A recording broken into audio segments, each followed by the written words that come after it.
So this video is not about whether you buy a second hand laptop or buy a new laptop.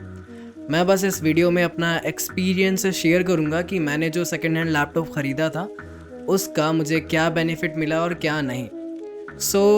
मैं BCA का student था and मुझे coding करने के लिए एक लैपटॉप चाहिए था, बट उस टाइम पर मेरा बजट इतना नहीं था कि मैं एक 40 से 50 हज़ार का लैपटॉप ख़रीद सकूँ।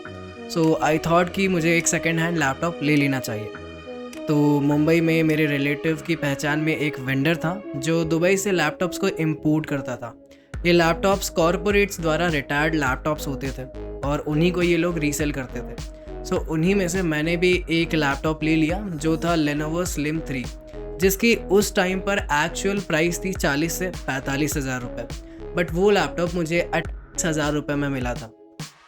एंड ये बात है अक्टूबर 2024 की। लैपटॉप काफ़ी सही चल रहा था, उसकी स्क्रीन भी बहुत बढ़िया थी, लैपटॉप की सारी कीज़ वर्किंग थी, लैपटॉप बहुत बढ़िया कंडीशन में मुझे मिला था। 2 साल तक लैपटॉप बहुत अच्छा चला। आई मीन सारी चीज़ें हो जाती थी उस पर, बस गेमिंग नहीं करता था मैं, कोडिंग करता था और थोड़ी बहुत वीडियो एडिटिंग करता था, फुल HD, वो भी 1-2 लेयर के साथ, इससे ज़्यादा कुछ नहीं करता था। एंड मूवीज़ वगैरह देखना, ये सारे काम उस लैपटॉप पे बहुत ईजीली हो जाते थे। बट 2 साल बाद जब मैंने उसमें 4K एडिटिंग स्टार्ट की, वैसे तो 4K वो सपोर्ट करता नहीं है, बट स्टिल मैं उसको प्री रेंडर करके कैसे भी करके करवा लेता था। तो उसमें लैपटॉप काफ़ी ज़्यादा हीट होने लगा एंड एक टाइम पर ऐसी प्रॉब्लम आई कि मेरा लैपटॉप फ्रीज़ हो गया। अब मुझे नहीं पता कि ये उसी 4K एडिटिंग की वजह से हुआ था या फिर लैपटॉप एक्चुअली इस टाइम ख़राब ही होने वाला था।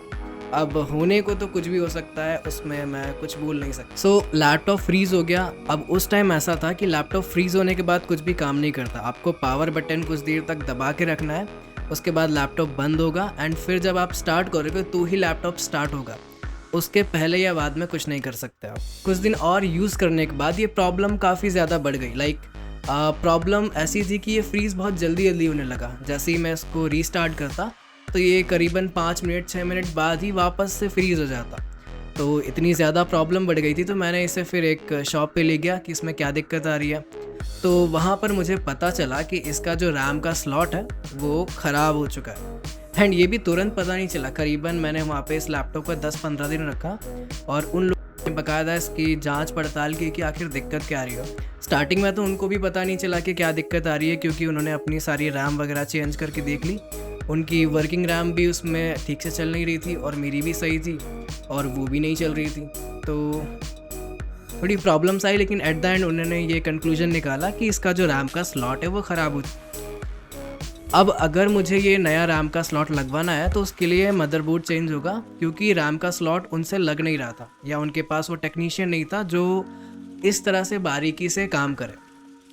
तो मदरबोर्ड का खर्चा मुझे करीबन 7-8 हज़ार रुपये बताया था एंड मेरा लैपटॉप खुद 28 हज़ार रुपये का था। तो मैंने सोचा ये तो बड़ा खर्चा हो जाएगा एंड इससे अच्छा मैं नया लैपटॉप ले लेता हूँ। तो ऐसी सारी चीज़ें चल रही थी, बट स्टिल मैंने कुछ करवाया नहीं।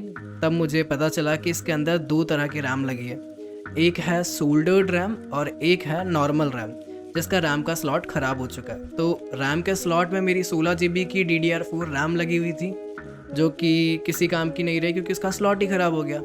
लेकिन जो दूसरा एक स्लॉट था सोल्डर्ड रैम वाला, वहाँ पे 4 GB की एक सोल्डर्ड रैम लगी थी, जिसको हम मैनुअली नहीं चेंज कर सकते, वो सोल्डर्ड आती है मदरबोर्ड के ऊपर ही। तो सोल्डर्ड रैम पर भी मेरा लैपटॉप ठीक ठाक चल रहा था, मैं यूट्यूब पे ठीक ठाक वीडियो देख पा रहा था फुल HD पे, अपना MS वर्ड के काम भी कर पा रहा था, साथ में मैं नॉर्मल से एडिटिंग कर लेता था। एंड अभी जो मैं वीडियो रिकॉर्ड कर रहा हूँ, मेरा माइक और मेरा कैमरा दोनों ही उसी लैपटॉप से कनेक्ट है एंड उसी की मदद से मैं ये वीडियो भी बना रहा हूँ। तो ऐसा नहीं है कि वो लैपटॉप बिल्कुल बेकार हो गया, वो अभी भी चल रहा है। बट अगर आप स्पेसिफिकली देखोगे कि Windows 11 के लिए 4 GB रैम प्रैक्टिकली इनसफिशिएंट है, बट फिर भी ये चल रहा है क्योंकि मेरे पास इस लैपटॉप में SSD है, NVMe SSD, and you know कि वो काफ़ी फास्ट होती है।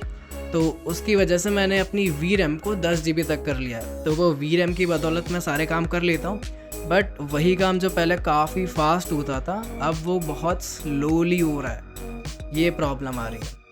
तो अगर आपका पेशेंस कम है तो आप तो लैपटॉप फेंक ही दोगे। सो जब स्टार्टिंग में इस लैपटॉप को लिया था तो ऐसा लगा था कम से कम 4 या 5 साल तो चलेगा ही, बट ये चला नहीं, 2 साल ही चला। हो सकता है इसमें मेरी गलती हो सकता है इसको चलना ही इतना था। तो अगर आप एक नया लैपटॉप ले रहे हो या अगर आप एक सेकंड हैंड लैपटॉप ले रहे हो तो आपको एक बात ध्यान रखनी है कि उस लैपटॉप की कंडीशन सबसे पहले तो चेक कर लेना कि उसकी कंडीशन क्या है, उसकी स्पेसिफिकेशंस क्या है और वो कौन सी जनरेशन का है। उसके बाद ही कोई सेकंड हैंड लैपटॉप लेना।